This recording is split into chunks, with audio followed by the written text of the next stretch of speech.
Okay, we're live. So, yeah, and this Henry Prabhu got terrified. He said, "Oh my God, Prabhupada yelled at me. What? I'm going to hell. I'm never coming back."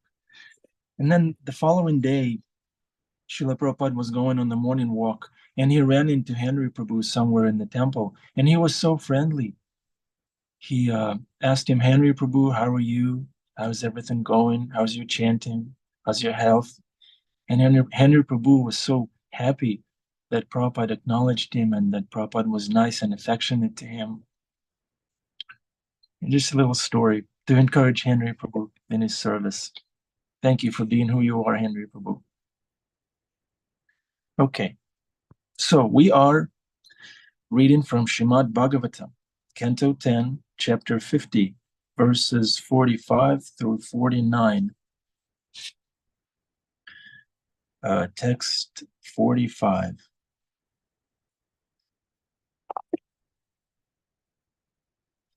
Tam drishva chintayat tam drishtva chintayat Krishna sankarshan sahayavana aho yadunam vrijinam praptan hubhayato mat. Translation by the disciples of Srila Prabhupada. When Lord Krishna and Lord Sankarshan, that's Balaram, saw Kalayavana, Krishna thought about the situation and said, "Oh, a great danger now threatens the Yadus from two sides." Purport. We may note here that although Krishna had defeated Jarasandha 17 times against tremendous odds, because Krishna's army was much smaller, he didn't immediately annihilate the army of Kalayavana, thus keeping intact the benediction granted to Gargya by Lord Shiva, as explained in the previous purport. So the backstory of Kalayavana, just a quick recap, was that his father got insulted. He was called eunuch, and Yadavas, Krishna's dynasty, laughed at him, and he retreated. He took a major offense, retreated into the forest, started worshiping Lord Shiva by eating powdered iron for a number of years, for 12 years, I think. And Lord Krishna granted him a benediction, and he said, "What I want is a son who can invoke havoc on Yadavas." And the benediction was granted. And later, Kalayavana appeared from him as his son. And Narada Muni pointed to Yadavas, to Kalayavana. "Kalayavana, you're so eager to fight, so we have a worthy opponent for you. You can go attack Yadavas." That's what Narada Muni does. He stirs up the soup. He facilitates the pastime, we should say. That's the mood of Narada Muni. So here we have Kalayavana surrounding Krishna's city, Mathura, with his army. And Krishna is not immediately destroying him, keeping intact the benediction granted to his father by Lord Shiva. So see, Krishna is very respectful. He acts in such a way that everyone is benefited and no one is humiliated. So next verse, 10:50:46. This Krishna says, "This Yavana is besieging us already, and the mighty king of Magadha will soon arrive here. If not today, then tomorrow or the next day." The king of Magadha is Jarasandha, is another adversary. Jarasandha, who remembers why Jarasandha is attacking Krishna? What's his problem? Who can tell? Who remembers? His daughters were Kamsa's wives. That's right. That's right. Thank you, Jamuna Jaya.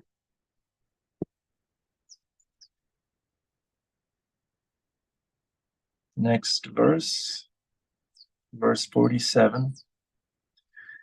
If powerful, Krishna continues, if powerful Jarasandha comes while we too, Balaram and I, are busy fighting Kalayavana, Jarasandha may kill our relatives, or else take them away to his capital. Next verse 48. Therefore, we will immediately construct a fortress that no human force can penetrate.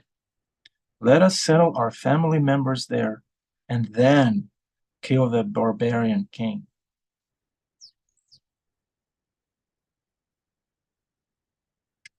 Ten 50:49, the last verse for today. After thus discussing the matter with Balaram, the Supreme Personality of Godhead had a fortress 12 yojanas. Yojana means very big, in circumference, built within the sea. Inside that fort, he had a city built containing all kinds of wonderful things. Om Jnanatimirandasya Gyananjala Shalakaya Chakshurunmilitam Yena Tasmai Shri Gurve Namaha. I was born in the darkness of ignorance, but my spiritual master is opening my eyes with the torchlight of knowledge. I offer my respectful obeisances unto him again and again and again. Nama Om Vishnupadaya Krishna Pristaya Putale Shrimati Bhaktivedanta Swami Niti Namine Namaste Saraswati Devi Gauravani Pracharine Nirvishesha Shunyavadi Paschatya Deshatarine Shri Krishna Chaitanya Prabhu Nityananda Shri Advaita Gadadhar Shivasadi Gaura Bhaktabrinda Hare Krishna Krishna Krishna Hare Hare Hare Rama Rama Rama Hare Hare. Okay.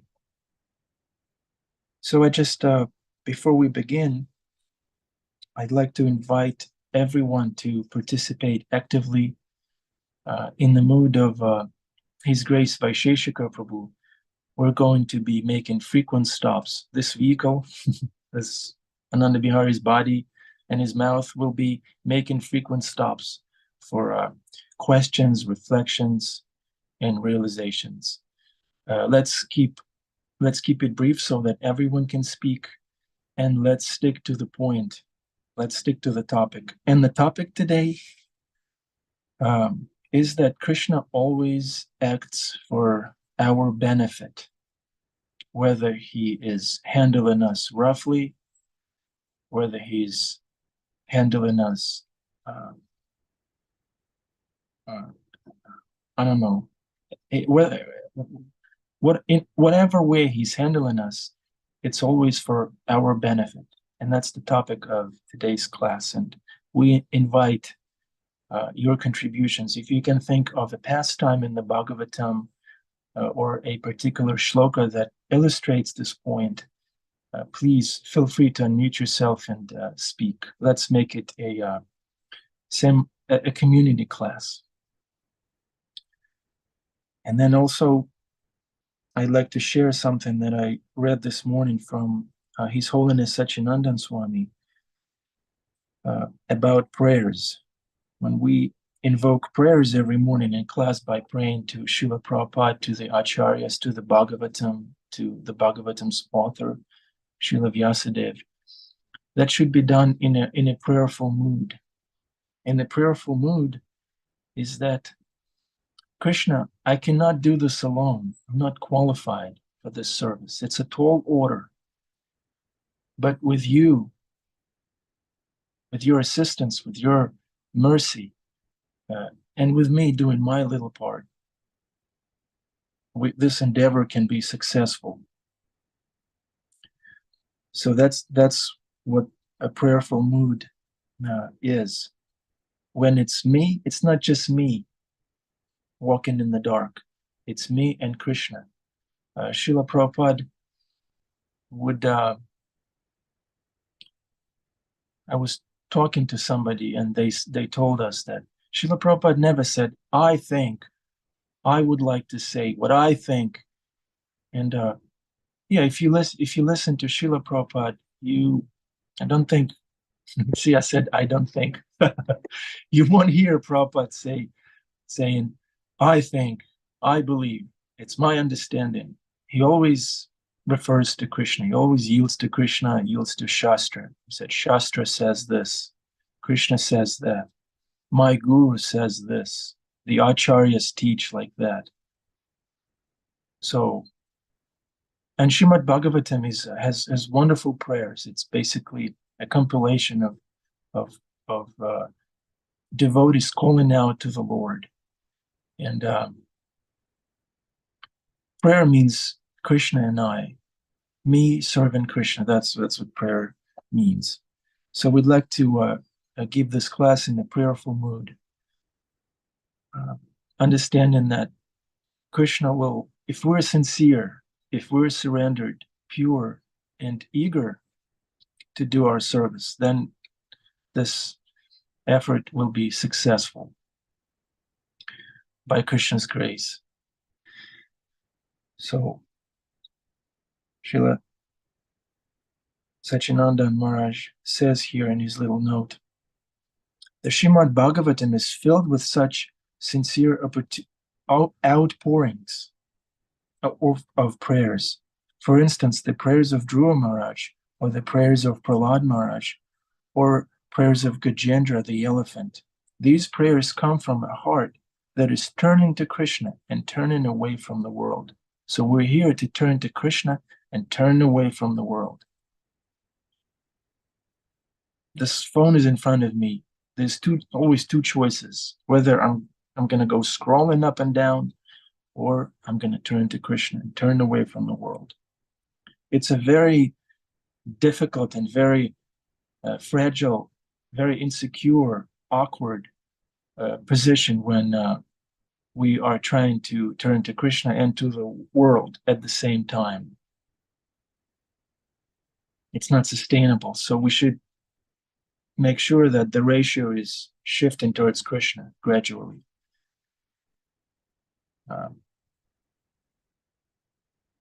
So a prayer is not much a matter of language or of words.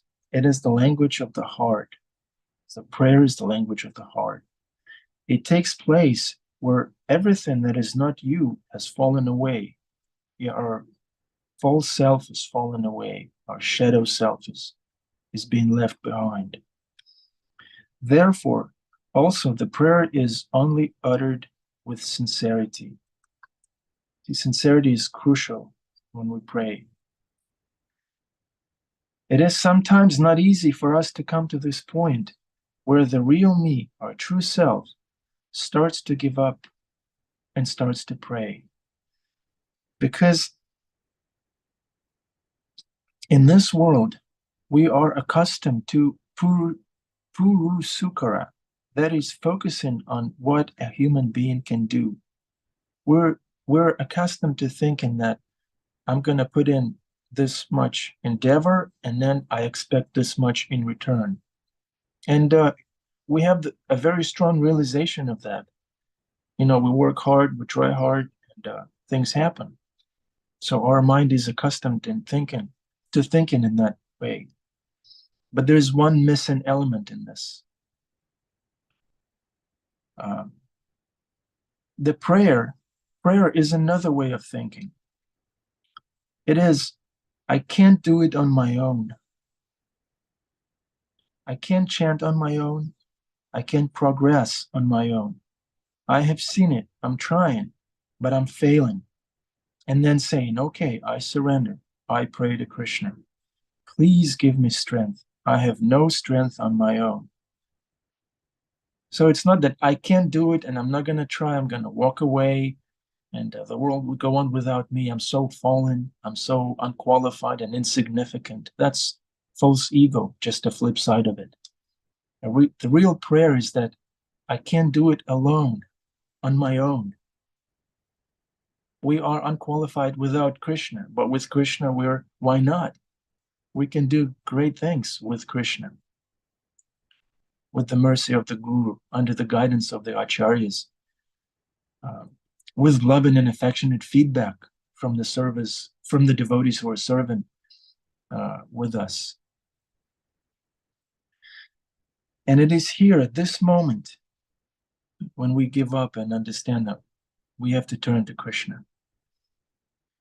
We turn from Purusukara, from the false self, to Daivi, to the divine, to Krishna, where the miracles happen.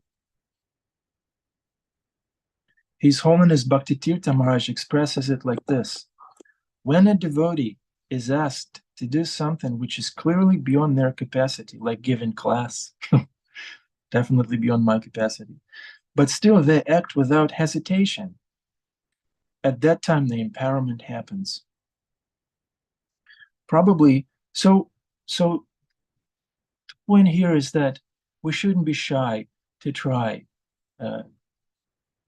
to do a service that we were asked to do. We shouldn't drift into the mentality of, I'm not qualified, I'm fallen, I'm not worthy. Probably, Maharaj continues, probably we all have acted at times without hesitation, but then no empowerment took place.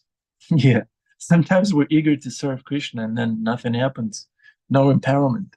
So sometimes we may feel a little discouraged. Often that is because we forgot to pray for it. That's because you didn't pray. In our hostel, every time we have a difficult situation or a difficult person that we have to deal with, our founder Acharya Adipusha will always bring, and when we go to him and said, Adipusha Prabhu, this person is crazy, he's causing so much trouble, what should we do? Adipusha Prabhu always brings us back to the point of, did you pray for him when you checked him in? Did you go down did you bow down to Prabhupada, thanking Prabhupada for sending this person and asking for Prabhupada's blessing to take care of this person? Did you do that? If you didn't, then don't be surprised when troublesome things happen. So we are in trouble because we failed to pray to Krishna beforehand, proactively. We should say to Krishna, I have to be honest, this is a tall order. But I'm not accustomed to this. Please help me, my Lord. Again, it's not a lip service. In prayer, the heart has to speak. So don't get mechanical in your prayers. It's a language of the heart. Prayer is a language of the heart. Too many of us do speak the words, the shlokas, but the heart is numb and silent. Lip prayers will not go far. Lip japa will not go very far, even though there is some benefit. Lip kirtan or muscle mridanga playing will not go very far. The real person has to speak. The true self has to speak. The one who stands silently by our side, our forgotten true self, has to speak. While the false ego talks and does things, the real person has to come to surface. And when Krishna hears such real prayers, he will help you. And the chanting of the holy name is a prayer. This is a prayer where you turn to the Lord with this one concern of a soul that is lost in this world. We're lost in this world. Please accept me in your service. And a little quote from Srila Prabhupada on chanting, the mood, in what mood we should chant. Srila Prabhupada breaks it up for us on a morning walk, actually, in San Francisco. So morning walks are fun to watch or listen. They're very casual, very practical, very easy to relate, very intimate. So March 23, 1968, San Francisco, Srila Prabhupada. This one practice, chanting Hare Krishna and hearing, like we were reminded the other day, chanting listening by Leela Devi. Yeah, she was given class. She said, chant and be happy. But between chanting and being happy, there's hearing. So chanting always means hearing. Chant and hear. That is very nice, Srila Prabhupada says. And praying to Krishna, please give me strength, Hare, or energy of Krishna. Or Krishna, I'm fallen. Acknowledging that we're fallen is also part of the Hare Krishna Maha Mantra, interestingly enough. I have no strength. Please accept me. That is all. I have no qualification. I am frail. I am trying, but I'm failing. Oh, see, humility is not just about acknowledging that we're failing. Humility is also, it also includes the element of trying. I'm not just failing, I'm also trying.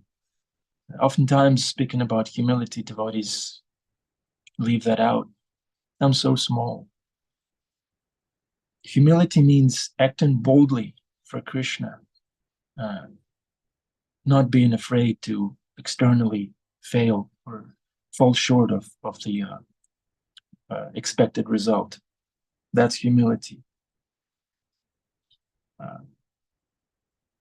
All these appeals should be made.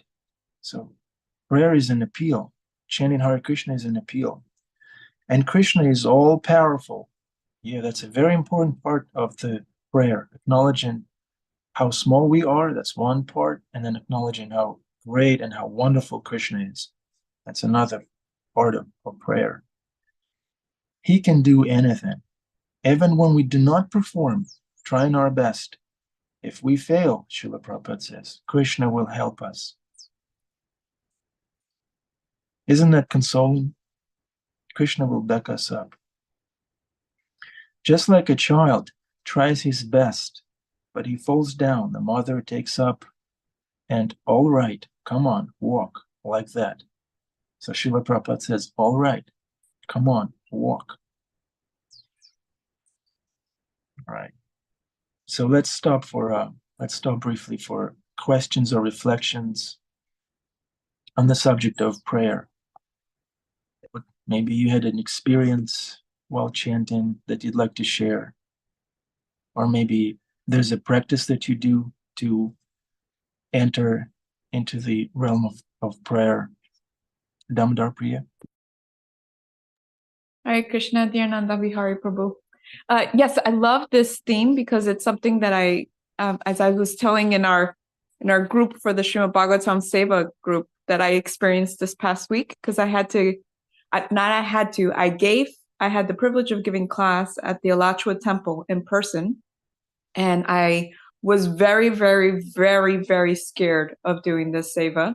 And because I was so very scared, I was praying to Krishna constantly, and I was really feeling like that mercy coming from Krishna. And when I went before the class, I went for Guru Puja. And usually if I've gone to Guru Puja before, like it's just very beautiful. Oh, Jai, the deities are out, so beautiful. It's like very nice, but it wasn't as intense as the Guru Puja right before I gave the class, because I was in such such an overwhelming just like, I really need your mercy. And like after seeing each of the stations, like I was like, please, Shisha Nita Gaurasundar, I need your mercy. And I was like, like giving my obeisance to them. And I was like, please, Krishna Balaram, I need your mercy. Please, Radha Shama Sundar, I need your mercy. And like really like asking for it. And and then just once I sat down in the Vyasasana and I was feeling that humility of like being there, just kind of letting go and just being like, okay, Krishna, well, I'm going to do my best, and please, help me out as much as you can. And then just letting it go and just kind of letting it be. But yeah, it's like when you're really afraid, and especially again, since you were talking about it in like the terms of service, and it really, really helps to pray, and it really helps to ask for the prayers of others. And I think that that's what got me through it all, was the mercy of Krishna, but also the prayers of all the Vaishnavas that were praying for me to do the seva. So I think this is a wonderful theme to talk about. Yeah, thank you, Damodar Priya Prabhu. Yeah, Damodar Priya Prabhu had all the elements of prayer. There was a tall order. There was a sincere endeavor to please Krishna. There was a prayer. And I'm sure empowerment happened. Did the empowerment happen? How was the class received? I didn't run out of the temple room, so I feel like that was empowerment right there. Yeah, that's right. Thank you for sharing, Damodar Priya Prabhu. Jeffrey Eckler Prabhu? Hare Krishna. I was going to jump right on that same point that Damodar Priya just made about you know acting in face of fear, being empowered, to your point, in the face of fear, and not that I'm intelligent, so I don't think, and I don't. This is not from me, but I was looking at an article online. I put it in the chat, that Vishaka Devi Dasi wrote, called "Empower," and she talks about Uttara and how, in her moment of fear about her child, she had absolute confidence and belief in Krishna would protect her. And so that inflection point is important, is it not? That we see in Shastra that the moment of fear is the inflection point, when you have the ability to identify whether or not you place that trust and that confidence in Krishna. Thank you. When Jeffrey Prabhu was sharing, I was reminded of this point where we should deliberately throw ourselves in situations where we are called to do service. In other words, if we're not doing anything, then we're not in fear of anything, then where is the room for empowerment and miracles, like it said there, for Krishna, where's room for Krishna to step in and interfere and work his magic in our life if we're not taking up anything in Lord Chaitanya's movement? Adipusha Prabhu, you briefly pointed the camera at Jainitai Prabhu.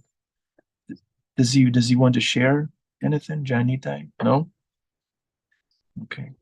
There's a really beautiful share in the chat from Popi. Can you read it dramatically, Damodar Priya Prabhu? I will not read it dramatically, but I'll read it. So Popi said, today's theme reminds me of the poem Footprints in the Sand, where the person questions God for not walking alongside during most difficult times. And God answered, my precious child, I love you and will never leave you. During your times of trial and suffering, when you saw only one set of footprints, it was then that I carried you.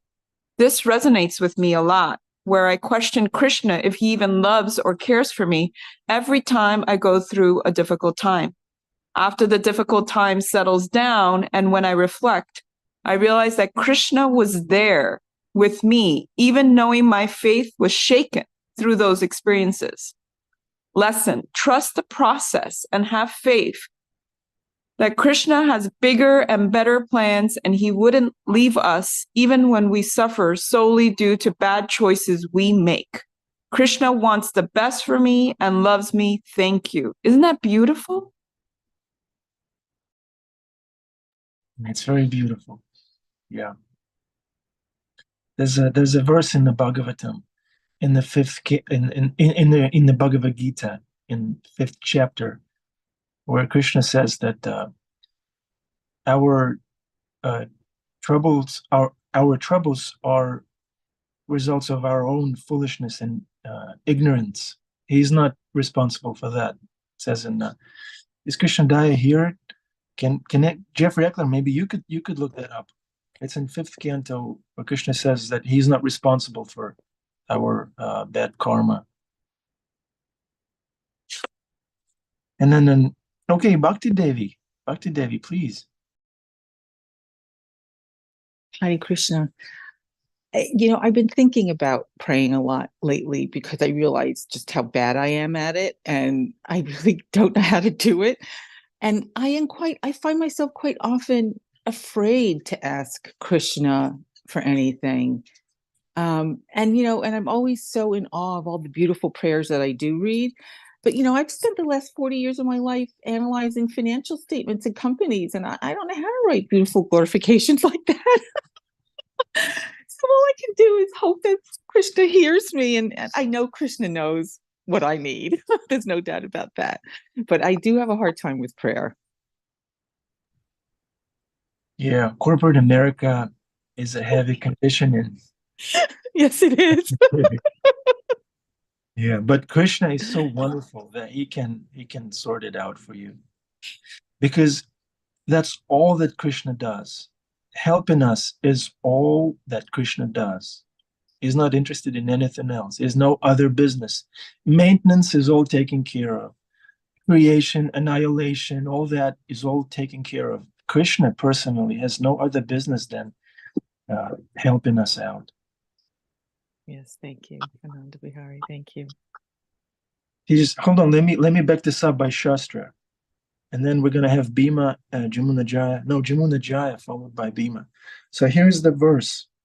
When Lord Brahma was creating this universe, he was alone in the dark, and then he saw Vishnu, and he started praying. So one of his prayers is, I hope I have that pulled up. Yeah, there. Srimad Bhagavatam 3:9-19, Lord Brahma in the dark to Krishna. O my Lord, by your own will, you appear in the various species of life, of living entities, among animals lower than human beings, as well as among the demigods to perform your transcendental pastimes. You're not affected by material contamination.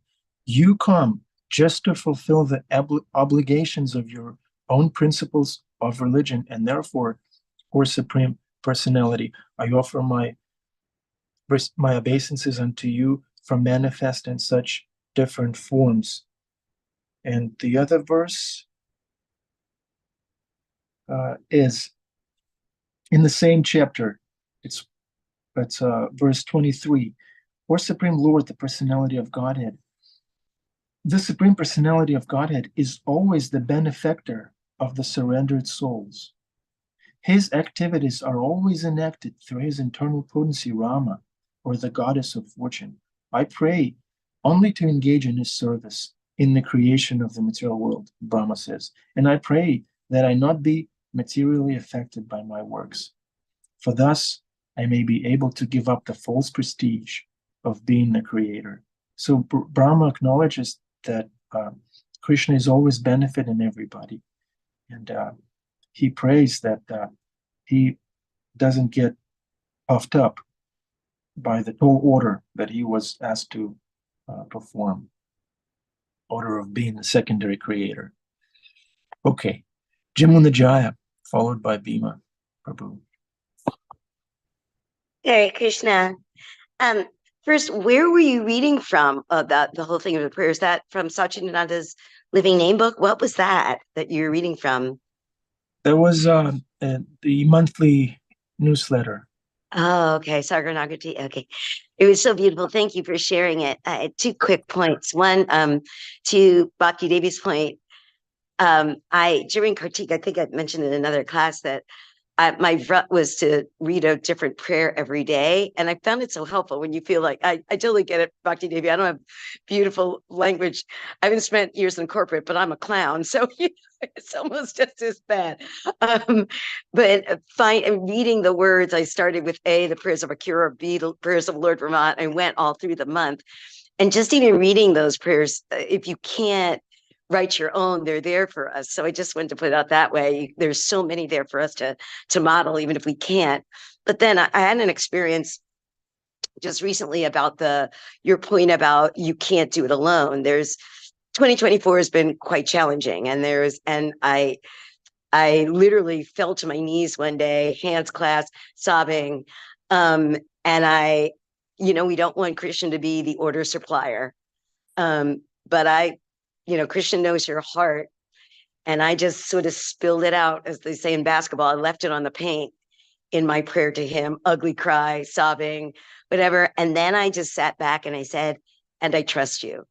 And ever since then, that has just been, I trust you, Krishna. I trust you, Krishna. That has been my motor behind my japa. And that's such a beautiful prayer. And though the challenge is not gone, Krishna knows my heart on this. And then I lean into, I can't do it by myself.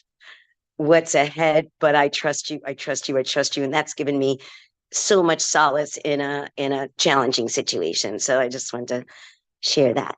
Hare Krishna. And sorry about the yoga department changing the password. It's okay. It's okay. Thank you, Jamunaja. Yeah, we trust Krishna. Krishna, I trust you. Nice. That is so nice. Thank you. Narayani Devi. Bhima Prabhu, please let Narayani Devi speak. Hare Krishna. Good to see you. I was looking in a notebook because I once was listening to a class by Kripamoy Prabhu, my dear spiritual master, and he was talking about the power of prayer. And he said the qualifications are, he listed 3. He said, believe that God is listening, believe that it makes a difference that you pray, and believe there will be a response from God that I am heard. And a disqualification would be if I believe that my prayers are not answered. And I just found it very powerful. I mean, I could read the whole page of like what he said, but another thing came to my mind, what also Damodar Priya mentioned about praying for others. Because I was recently in India with Raghunath, and in one of our satsangs, he encouraged us to pray for others because he said, we're only here because others prayed for us, and we have no idea who prayed for us. And he encouraged us. And it was just so powerful to think like, I have no idea who prayed for me to come on this path and to be here. And all we could do is pray for others and even pray for our spiritual masters and everything. And I just wanted to share this. Hare Krishna. That is so powerful, Narayani Devidasi. We have no idea who prayed for us. Wow. So we should be praying for others in return. Thank you. Bhima Prabhu, did you pray for me before I started this class? Every morning I pray for you, Prabhu, because everything you do affects me directly.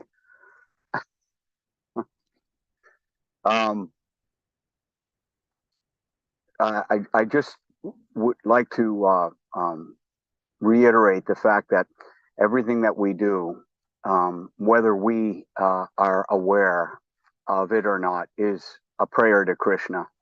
When we forget Krishna, when we decide to pursue Maya, it is because we've desired. Real prayer has to have desire behind it. It has to have lobha, has to have desire. And if you desire Krishna, then Krishna will, facilitate, you meeting a pure devotee or a devotee, like a road sign.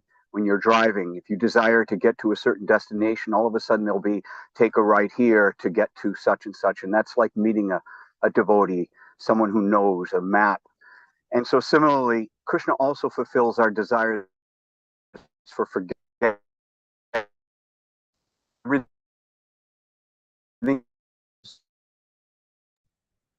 Bhima Prabhu, we're losing you.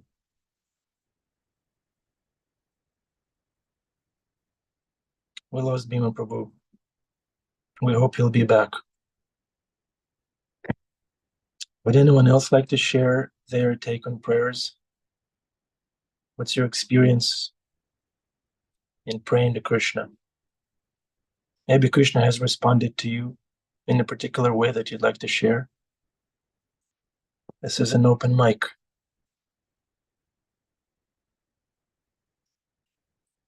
Okay. Okay, Adipusha Prabhu. Hare Krishna.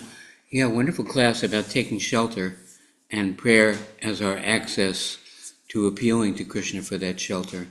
We recently had a communication from a devotee in Vrindavan. Actually, she came here homeless and began working with the prasad distribution and then the guest program. Now she's initiated by Radhanath Swami living in Vrindavan. And she is not married yet. And she's talking about shelter and protection. And she said, my realization is what I really need protection against is, here we're talking about a massive army attacking the city and Krishna giving shelter by providing a fortress. But what does Bhagavad Gita say about what is the greatest enemy? Bandharatma manastasya, that for one controls the mind is the best friend.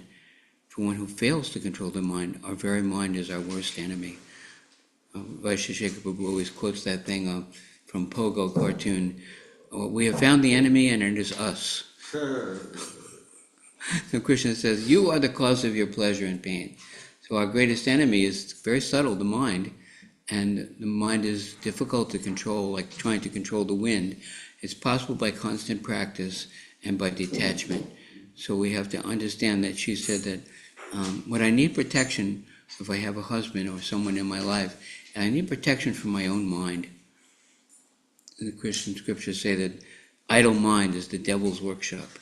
So the mind is very, very creative, like a river, always coming up with desires for ridiculous things to pursue for our happiness. And we must control the mind. And the Guru gives us devotional service to be absorbed in, so we can control our mind by being absorbed in devotional service to Krishna. Now the deities are opening right now. All glories to Srila Prabhupada, Hare Krishna. Jai, Hare Krishna. Yeah, mind control.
a glimpse of spiritual world, the temple room, the devotees, deities. That's so wonderful. Okay, this was the class. Thank you very much. Please forgive my offenses. It's my request. Please. We're just attempting to serve you as best as we can by Krishna's grace. Any final reflections? Any final prayers? Nice seeing everyone, by the way. Thank you. Nice being seen by you. Okay. Martin, thank you for encouraging. Thank you for your class. Very nice. Thank you. Thank you, Adipusha Prabhu. Jeffrey Eckler, you have your hands up? Hand? Hare Krishna Prabhu. One thing I was just thinking when you were saying, forgive me for my offenses. When we pray sometimes for change. Sometimes we pray for acceptance of the things we can't change. So I'll just continue being offensive. But I just keep praying. Yeah. Keep praying. Yeah, that's the Well, thank you, Prabhu. Thank you, Jeffrey Eckler Prabhu. Narottam Nitai. Hare Krishna, my one thing I wanted to say was I read this quote the other day from another Maharaj. He said sometimes Krishna may not accept our offerings, but our spiritual masters may on our behalf offer our offerings to Krishna, and so Guru mercy is very important. Of course, Srila Prabhupada is Jagat Guru. So one thing I wanted to say that in like many devotees that are not in the temple, so I don't know if they do Guru Puja in the morning, but it's really important to really seek Srila Prabhupada's blessings like before chanting. I feel especially if you're consistent in your chanting, then we can really like cry for Krishna and really seek the mercy. And if we know what to do when you have Srila Prabhupada, in charge, that's telling us, book distribution, all these other things. So, Wow. Thank you, Narottam Nitai Prabhu. Wonderful realization. Yeah, chanting is not something that's just in outer space floating around. Chanting is always in relation to the Guru, in relation to our service, in relation to Krishna through the Guru. Thank you, Narottam Nitai Prabhu. Yeah. All right. So it's Sunday. Go to your temple. Florian, did you go to the temple? You're still going? I went yesterday, and Berlin it's like a Saturday feast. On Sunday, right. there's yeah. Okay. So what are you doing on Sunday, Florian? Where do you go? Chanting in the park on my private altar. Nice. Yeah, chanting never stops. Okay. Happy Sunday, everybody. It was nice seeing you. Hare Krishna. Keep praying and trusting that Krishna is there on the other end, and he's fully competent. He can back us up, bail us out, pick us up. He can do great things. So we should connect to Krishna through the Guru, like Narottam Nitai said. Okay? Hare Krishna.